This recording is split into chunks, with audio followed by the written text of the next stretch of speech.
Incelman begins Chapter 1, a 30-year loser virgin rambles about his first time busting a nut.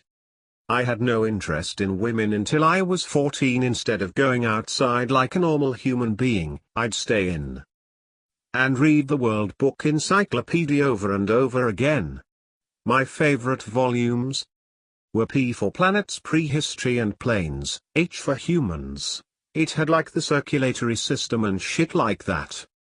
Anyway, it was this time we got the internet, and between looking at Dreamcast pictures, obviously fake Pokemon, because 151 wasn't enough, and of course, porn.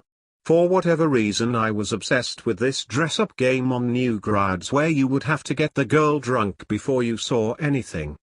One time, during some school vacation, I don't fucking remember, but anyhow, I was alone. There was the game, and for whatever reason I thought I should put my dick where her mouth was on her monitor. I wouldn't stop, and eventually, I erupted all over the monitor. This was the first time this happened, and naturally I panicked.